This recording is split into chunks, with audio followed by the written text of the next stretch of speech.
Woo!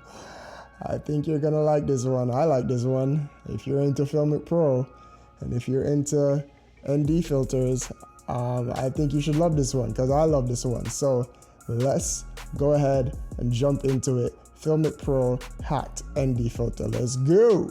All right, this won't be a long video, but first and foremost, as always, welcome to Creative Tech Lab. My name is Leo. This is the YouTube channel to accompany the website creativetechlab.com, where we do talk about all things creative. Right now, a lot around run and gun videography, mobile videography, small point and shoot cameras to get cinematic feels. And today, obviously, we're talking about Filmic Pro and ND filters. But if it is that you're new here, please go ahead, hit that subscribe button. It would be greatly appreciated on my part. So why am I so excited right now? Because as creatives, at the core of everything that we do, we use our creativity to solve problems. And I was having a small little problem for some video stuff that we wanted to do. And I think we have found ourselves our solution. So our problem. So Filmic Pro is a great app for adjusting your manual settings on the phone. If you're not familiar with it, it gives you control over your phone camera settings like your ISO, your shutter speed, your exposure, all that stuff, just like you would for a pro level camera.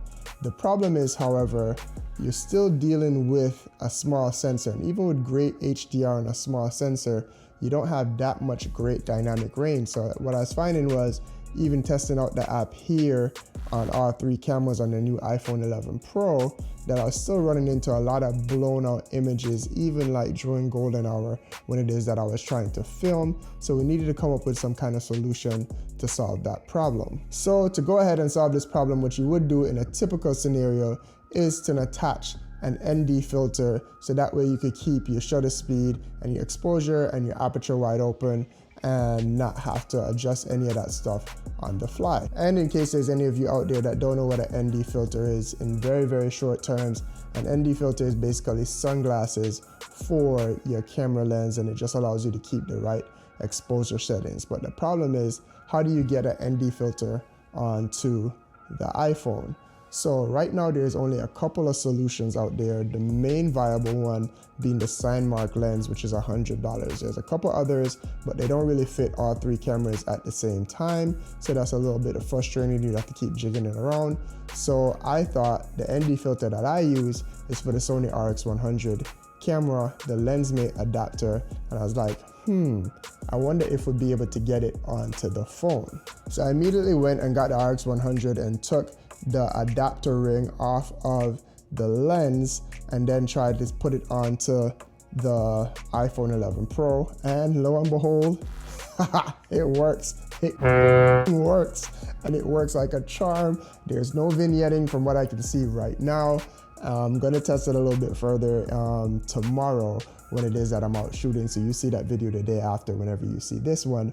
But it looks like we're onto something here, and I think this might be a cool solution for a couple of reasons. So the whole setup here is actually like three pieces. So this is the ring that has to go on there, and then the Lensmate adapter, the rest of the adapter actually screws into a 52mm ND filter if you want to put it on there.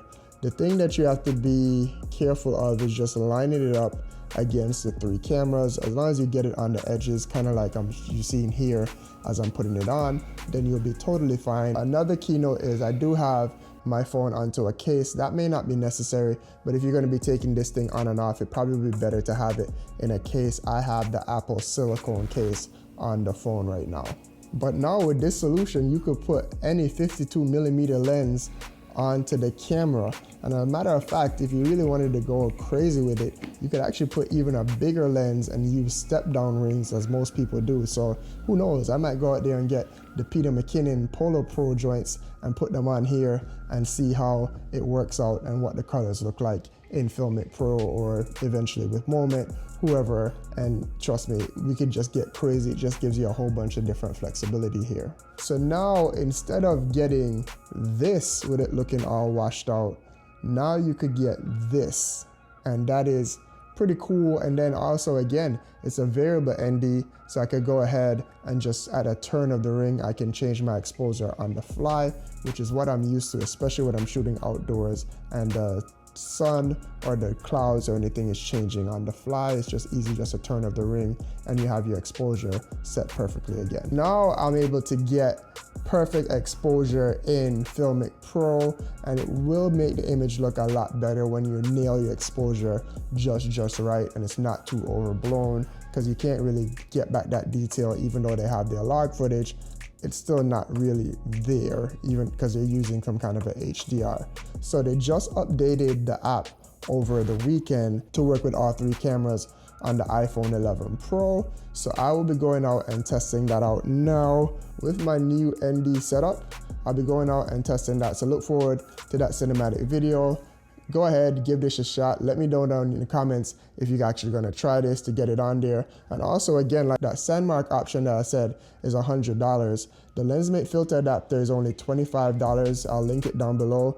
And this is a cheaper KF lens, which is about $25, $30 as well. Or you could go with Gobi or even a Hoya, and you'd still be less than what you're doing there. So again, just go ahead, let me know in the comments if this is something that you're gonna try, or if you wanna, again, it's low barrier to entry if you wanna try it. And if you already have any other ND filters and some step down rings, you can just go ahead and put it on there anyway. So again, if this video helped you in any way, shape, or form, please go ahead, hit that like button, go ahead, hit the subscribe button if you're new here, do all the things that YouTubers tell you to do, and I will catch you in the next one, which will probably be the cinematic tests with Filmic Pro with the ND filter on there. So look out for that, and I will see you in the next one. Peace.